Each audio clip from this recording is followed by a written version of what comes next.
Let's just do it. No consequences. Your event is starting. Your event is starting. We're streaming.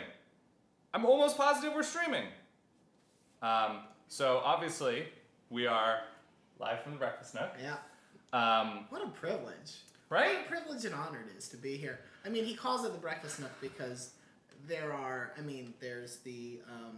the garden room where you usually have formal lunches. Yep. There's the parlor. The dining hall, of course, which is for much larger events. Mm-hmm. There's the alternative Breakfast Nook. Yeah. Which I like, even though that's under renovation right now. Mm-hmm. Somehow needed more Carrara marble.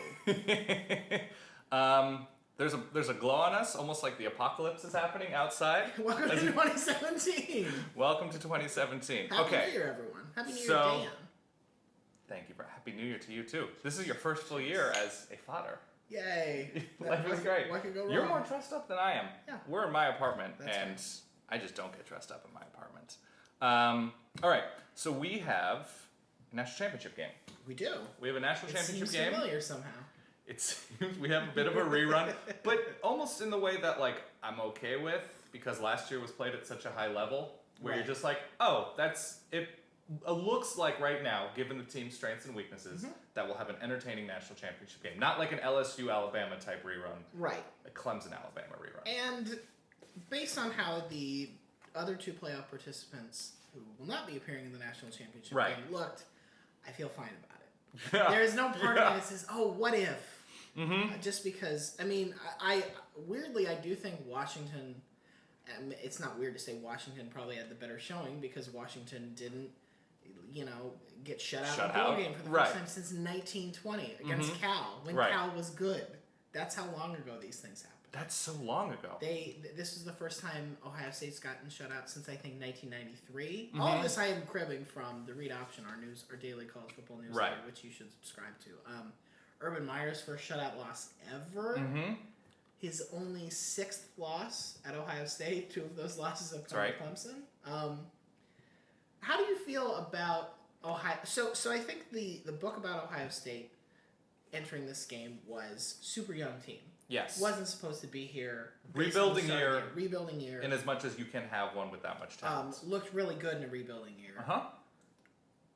I don't think people are necessarily surprised they lost to Clemson. They definitely are surprised they lost like this to Clemson. How does that affect your view of Ohio State looking way forward to 2017, if at all? I don't think it fully does, but usually we've seen with an experienced quarterback, within an Urban Meyer offense, with so much talent around that quarterback, figuring out ways to move the ball. Yep. And they were not able to adjust. Nope. And that with talent that's inexperienced on the outside, and running back Mike Weber's certainly not super experienced as a freshman. Curtis Samuel is a versatile weapon. They couldn't. By the way, did you see the line? His rushing line was like 5 carries for 67 yards with a long of 64. Yes, 6 carries for 67. 6 for 67. Long of 64. Long of 64, which is exciting. Yeah. It doesn't affect it fully, but I would imagine there will be a ton of soul searching in terms of what the offense looks like. It appears JT Barrett will be back. I hadn't considered him not coming back unless he was transferring somewhere. To the CFL. Maybe. To the CFL. But I imagine there will be an overhaul in terms of how we play against the better teams on our schedule. Yeah, you would think so. I mean, Ohio State, certainly looked great against Oklahoma.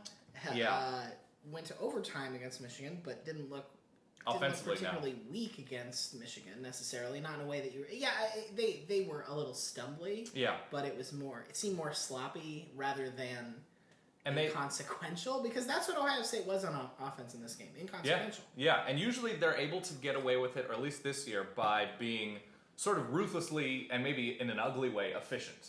So they'll get to 3rd and 3, and they'll power through and get 3.5 yards, and they'll just keep drives moving, and that. Or they'll get more of those Curtis Samuel type big plays where it's sort of like, well, weird, we got to the end of the game and they only converted 40% of their third downs, but when they did, they were huge plays. Right, something like exactly. And I'm very slow to think that this is any sort of judgment on the Big Ten or any conference. Oh no, I think if you want I think the smarter, more accurate, and more optimistic way to look at this game. Yeah.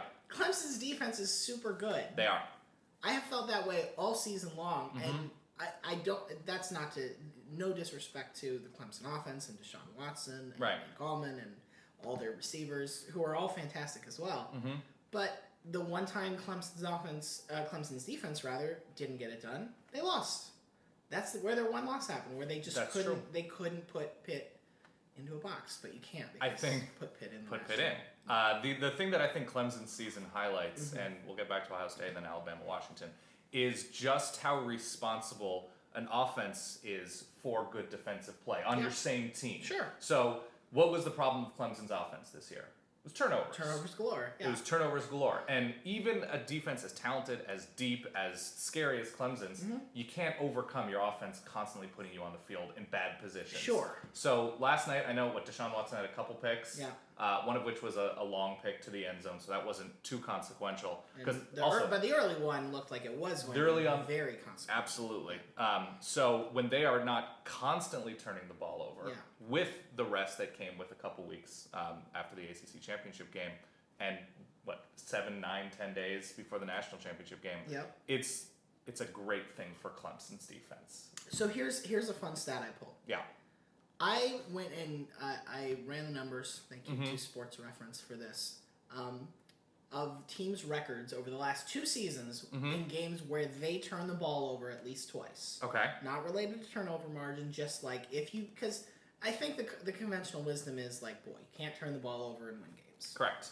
Clemson's 14-1 the last 2 years when they have at least 2 turnovers on offense. So they have figured out a way. They're 6. I mean, the Pitt game is the only loss in there. And that, I believe this doesn't even include last night's game. So they might be 15-1. To weather turnovers like that is a skill. Right. And you look at like Louisville, 12-7. And I think overall you'd be happy if you said, yeah, well, we win more than we don't when these things happen. The only other team on here that sticks out over that same time span, last 2 seasons, Alabama, 10-1. Yeah. So I think that is a testament to both of.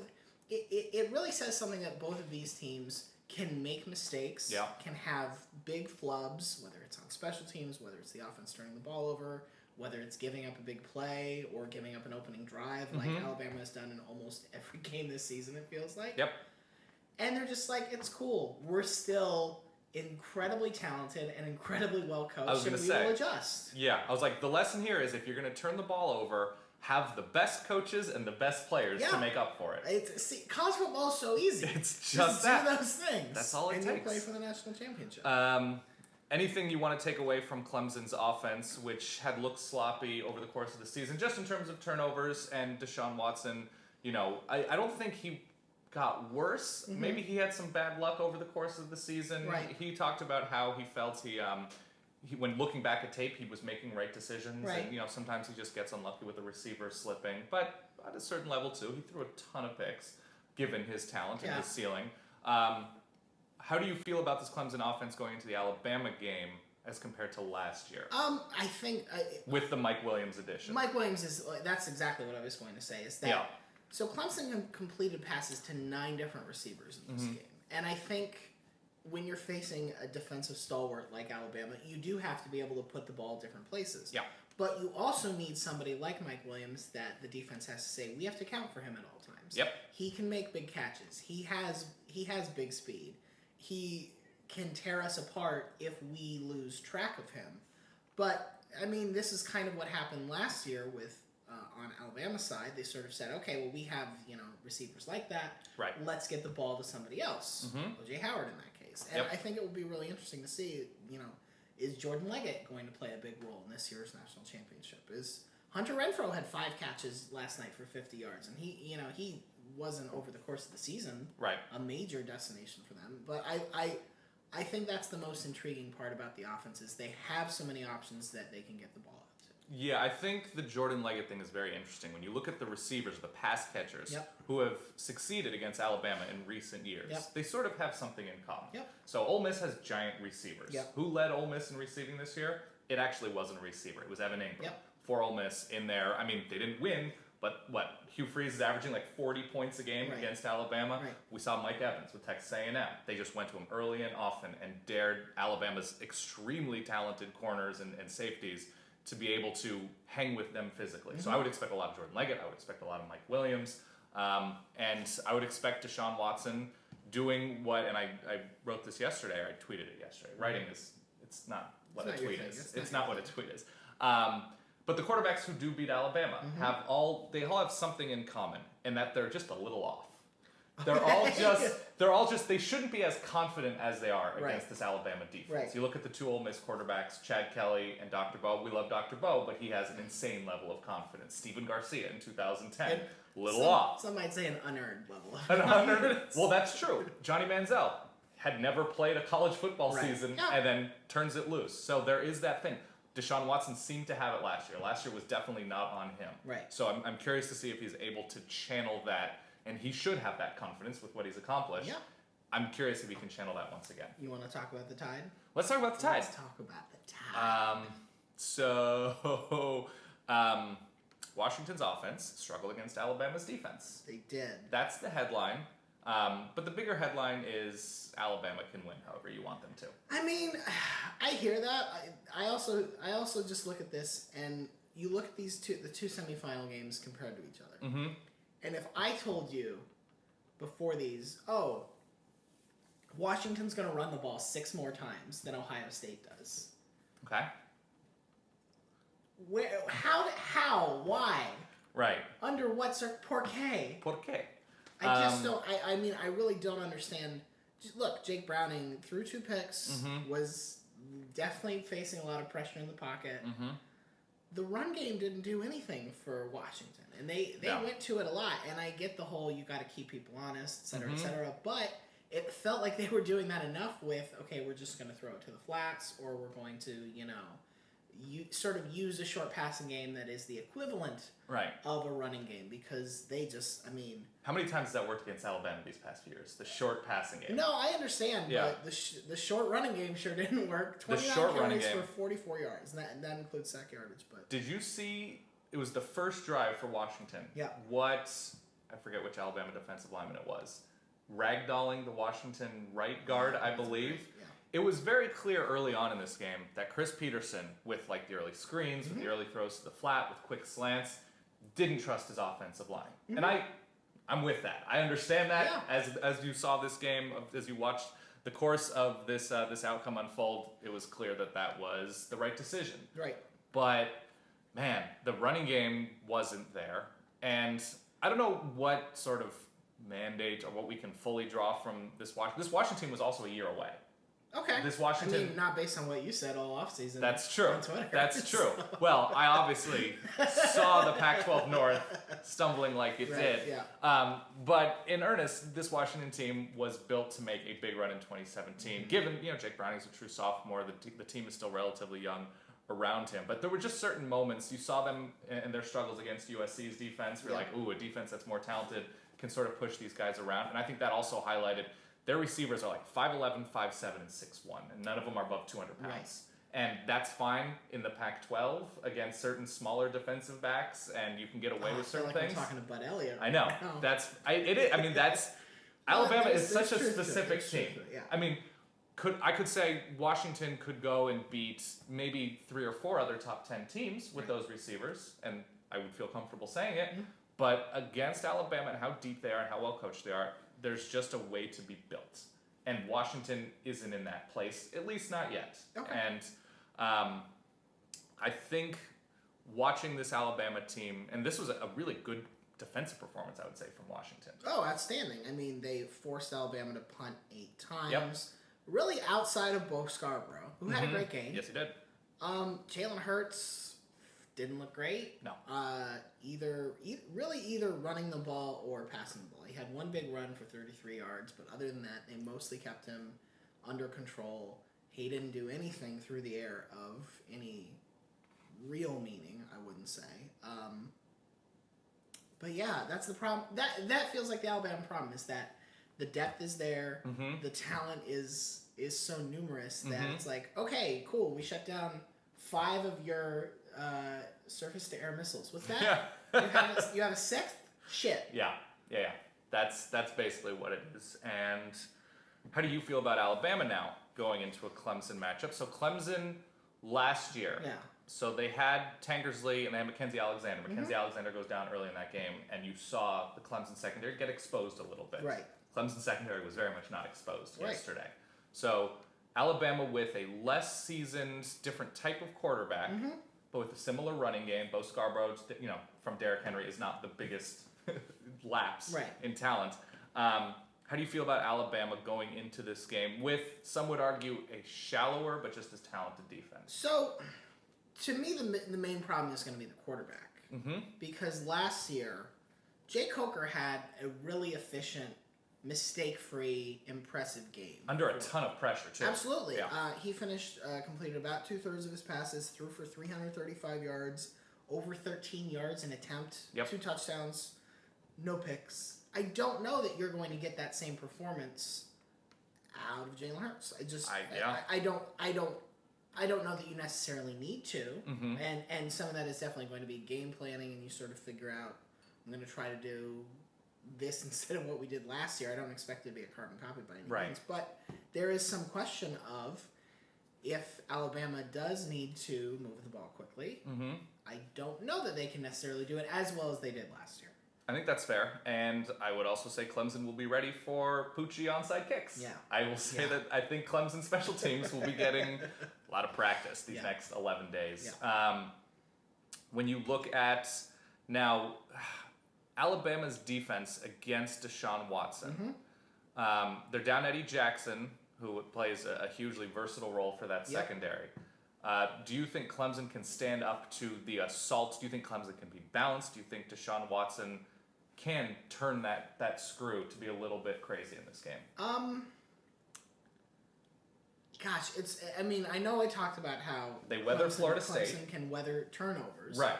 The problem is Alabama is so good at directly turning turnovers into points. Right. Not just like, field position is flipped, or we're ready to march. Like, the best way you can neutralize the Clemson defense is score when they're not on the field. Yeah.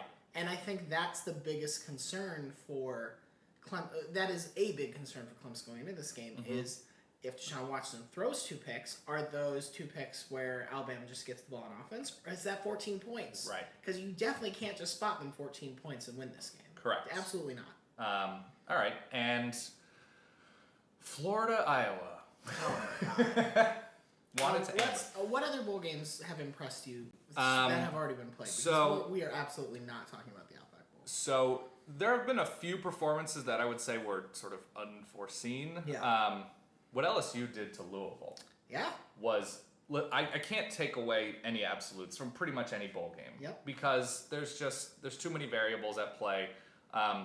But Darius Geis against the Louisville kicker was not fair. Yeah. And Arden Key against literally anybody that Louisville put up against him on the offensive line was not fair. And I think a very strong way, even though it's just a bowl game, a very strong way for Ed Orgeron to go into the offseason with what he's putting together. It looks like a pretty good staff.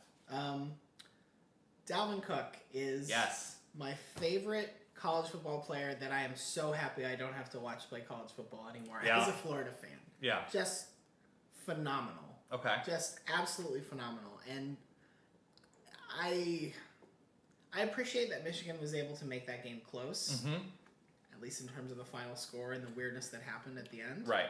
It really didn't feel like Florida State was all that concerned. Francois at like 7 of 24. Yes. Which is not a great sign for Michigan's offense. Oddly very Florida. It is oddly very Florida, so it's gross. On brand for the state. Here's what I will take away conference-wise. I can't, with any sort of authority, say this conference was overrated or underrated or sure you not. Can. That's the whole point of the sports. That's the whole point of it. But like I can't back up anything because it's just they're bowl games. Right. People are hurt or they're rotating people in and people are tired, whatever. I will say this though. I think it highlighted the bottom of conferences inflating certain teams. Okay. I will say or certain aspects of teams. Like the Michigan offense looked completely unable to adjust to a Florida State defense that had given up a lot of yards and points this season. And was also missing its best player. Correct. Ohio State. Yep. they're able to weather and score a bunch of points against the middle and bottom of the Big Ten. You saw they just completely destroy Nebraska. Yep. A totally legitimate team otherwise, but like 62-3. Right. And not score a single point against Clemson. So there are certain aspects, like Colorado doing nothing against Oklahoma State and being like an elite Pac-12 team. That it doesn't tell me Colorado's bad. It doesn't tell me a fully healthy Colorado couldn't beat them 4 out of 10 times or something like that. But it tells me the Pac-12 is probably really down. And I think the Pac-12 was just like Washington did not have to deal with Washington State game, man. The Washington State game was garbage. Washington State against what was that? A very average Minnesota team. Stanford in a down year. I'm gonna leave Stanford behind in 2016. Oh, are you really? I'll just be done. Well, the over-the-top Stanford thing. It was a good bit. Sure. I'm good with it now. Are you gonna choose another team I don't that know. like doesn't have rabid fandom? I'm gonna play it by ear. Okay, fair enough. But I think it does highlight, and maybe it's not a conference thing. I think maybe with what we saw yesterday with Washington and Ohio State combining to score 7 points, that maybe the top tier of college football is not all that there this year.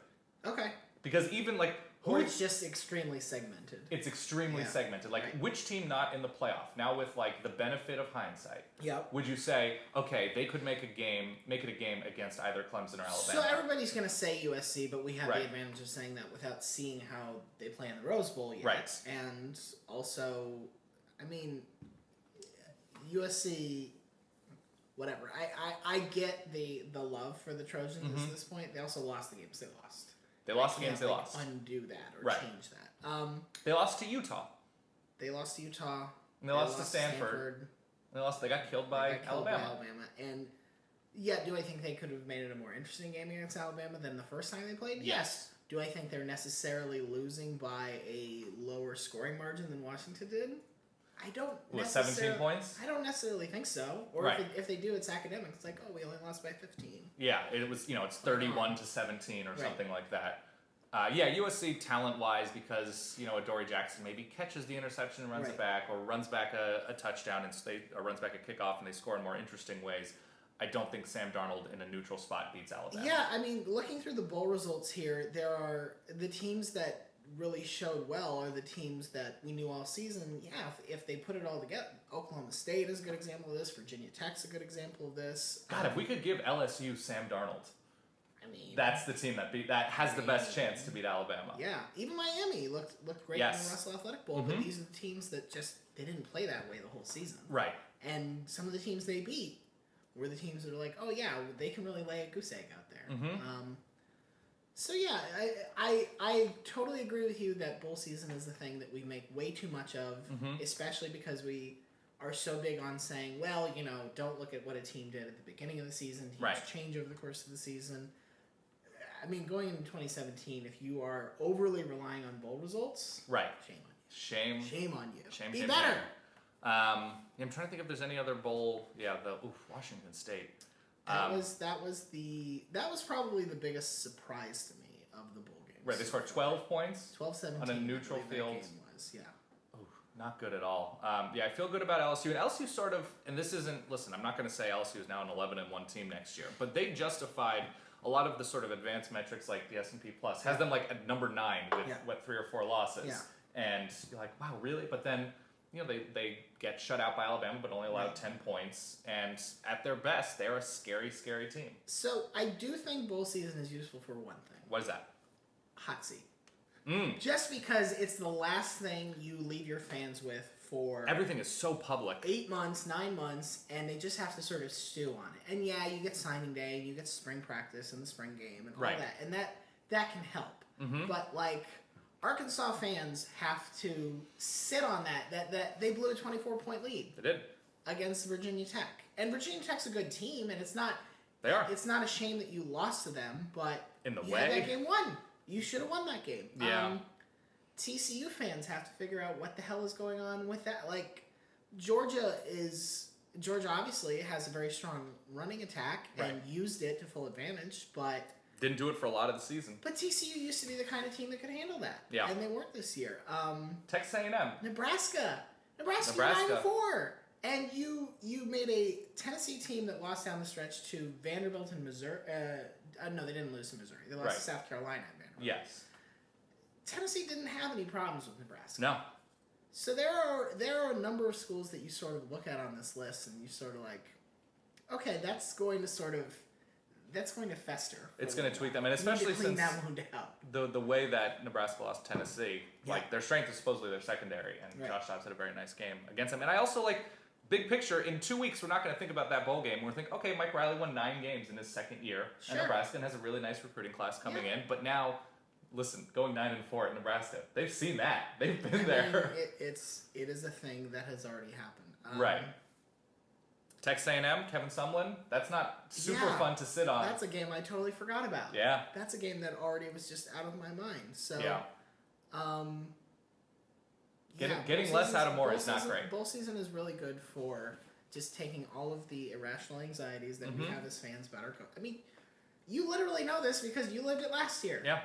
I really do think that you saw it in the obituary Oregon published after they fired Mark Helfrich. Yeah. They referenced the bowl Alamo game. Bowl. Yeah. To say, we blew that game, and that was sort of amongst the list of failures. Yeah. I think Mark Helfrich clearly got fired for what he did in 2016, but it really doesn't help when you start with a bad taste in your mouth. I was going to say, like, he set the table very poorly. Right. Plates were upside down, and then he served a rancid meal this year. Right. And you can't have that happen. And I think, you're right. The spotlight is on your team. Even if the result is relatively inconsequential, everybody watched that Alamo Bowl. It was the only game on. Everybody watched the Peach Bowl last night, and that was a playoff game. But, like, everybody, there's nothing competing against these games. That's when you have the opportunity to sort of shape a reputation moving forward. Here's already the anxiety game I'm most excited about for 2017. Oh, what do you got? Saturday, September 2nd, time to be announced. Texas A&M goes to play UCLA in Pasadena. That's right, the return of the Bull Mazzone. Yeah. Texas A&M, I mean, I don't know what you say about their 2016 season at this point. I don't think you look at it and say it was wildly successful because didn't finish top 2. Wait, hold on. Just while I think of it. Yeah. Texas A&M 2017 motto. Trip for chip. Great. Trip for chip. Great. So there's that. I'll just go ahead and peg that now. Yeah, that's a huge anxiety The game. loser of that game, I think, immediately goes into full meltdown mode. Man, could one of those teams fire a coach end of September? Why not, man? LSU did it, and it kind of worked. It kind of worked. It kind of worked, pending 2017 results. Pending any and all results. Anything else you want to hit on before we go? No, I think that's about it. I would say listen to the Shutdown Fullcast now that Ryan has a working computer, so he won't lose any of the results of recordings. No promises. There's at least a 7% better chance that things will save. That's true. Listen to the Solid Verbal, listen to podcast Ain't Played Nobody, all on the SB Nation Network. Don't watch the Outback Bowl. Don't watch the Outback Bowl. There's no reason. Do you have a Penn State USC prediction? I just think that game's going to be super fun. Yeah. I think USC will probably win, but I think Penn State... this is a game that if USC jumps out to a big lead, I think you should still watch. Penn State is capable of being like, wait, weren't they down 15 points? Why is it tied? Penn State's a second half team, which is weird. Got to be better in the first half too. Auburn, Oklahoma, is there any intrigue there for you? I mean, that's the one we've already decided is this team will be fantastically saturated in next year's preseason rankings. I feel that's right. It'll be interesting because Auburn has had like 3 different offenses, it feels like, this season, and Oklahoma has had 0 different defenses. And Auburn they've never had one. A new quarterback next year. Yes, that's true. They get Jarrett Stidham. And the final game we have not mentioned, Western Michigan and Wisconsin. A game that, like, I would not be surprised if 7 different outcomes happened. Yeah. Even though 2 outcomes can only be the case. What's the line on this game? The line on this game looks like it's 8.5 points. 8.5 for Wisconsin is built to take advantage of Western Michigan weakness. They give up a lot of big plays on defense, and Wisconsin can get going on the run game. And Western Michigan is a team that is very excited to be here, and Wisconsin perhaps a bit disappointed after having the Rose Bowl slip from them in the fourth quarter of the Big Ten championship game. Yeah, that feels like it's going to be a probably low scoring game for a lot of it. That feels like we're going to be like, all right, and Wisconsin wins 20-16. Yeah, over-under's 52.5. So they're expecting more. Okay. Yeah, I think that's going to be an entertaining game. I think that's going to be fun. I mean, you have PJ Fleck and Paul Chryst, the two most charismatic people in college football. Paul Chryst, the wild man. The wild man. All right. Very early, do you have a very early national championship prediction? Yes. What's the spread? So the over-under is 52 in that game. The spread is Alabama by about a touchdown, 6.5, 7 points. Okay. I think Clemson wins. Wow. Yeah. Why? I think Clemson wins because of the disparity throwing the ball. Okay. And I think some of the opportunities that maybe Washington lost in fumbling the ball, in dropping interceptions, I think you can only get so lucky. Mm-hmm. Mathematically, I think Clemson will turn over Alabama a couple of times. And on the big stage, Deshaun Watson had his best game of his career last year on this stage. Right. So I think they rise to the occasion. I think the addition of Mike Williams, I think he gets loose for a couple of big passes early. I think Jordan Leggett has a nice game. I just think statistically, it's so hard to do. And there's no reason to bet against Nick Saban and he's 5 national championships in 8 years? Right. But I'm going to go Clemson because of the quarterback advantage. Okay. I'll go Alabama, just in part just to be different. And I'm willing to buy that Alabama was holding some things back against Washington. Yep. I think once they got to the second half, they were just like, yeah, we don't... throwing the ball is sort of an unnecessary gesture at this point. And because Ohio State's defense is very talented, and what Clemson did against them should not be discounted. I still think Alabama has the best defense in the country, possibly the best defense they've ever had, and the fact that we're even having a conversation about that defense means you should be scared. And that alone might be enough, I think, to give Alabama back-to-back wins in this game. Do you know how many receiving yards? I mean, you can see my monitor right now, but Calvin Ridley had 1 catch for 6 yards. Oh yeah, the receivers had no. I don't think it seems our Darius Stewart did not have a catch. I know he had a carry. Right. He had a couple carries. I'm curious to see, because this is where Alabama took advantage of Clemson last year in the secondary. Curious to see if Alabama's receivers are featured a little bit more, targeted a little bit more, and how much Lane Kiffin, the outgoing Lane Kiffin, gonna miss you. He'll still be around. I mean, sort of. But we're not going to Boca watch Raton. FAU games. I'm curious to see how, in his swan song game, how much he does or does not feature the passing game and how much he trusts Jalen Hurts. Yeah, I think it's probably less than Jay Coker last year, but yeah, I'm trying to think if, because Nate Peterman, who is a sort of a dual, not as dual as Jalen Hurts, but a better passer than Jalen Hurts, he succeeded extending plays, throwing the ball downfield. Yeah, the one thing, I think the biggest positive that Clemson can take away from the other semifinal, Washington got good pressure in the backfield. Washington made sacks, made tackles for loss, and that is a very promising thing because I'm going to go ahead and say that the Clemson front seven is better than the Washington front I'm going to seven. say it. Yeah, well, especially... And the Washington front seven is good. And without its best 2 players against Alabama as well. Yep. So, I think that's fair. Do you think high scoring, low scoring? Do you think comfortable win? I think it'll be lower scoring than last year. I don't think we're going to see 85 points again. Okay. But I think it'll be, what you said the over-under was 52? Yeah. I'd probably take the over there. Okay. I think I could see this like being a 31... a 31-28 game, something like that. Yeah. Fair enough. All right. Thank you, everybody, for watching the show. My name is Dan. He's Ryan. We will do this whenever we damn feel like it. What he said. So, thank you very much for watching, and we'll see you soon. Go listen to those SB Nation podcasts, SBNation.com's college football coverage. Follow it, love it, live it. I'm going to stop talking.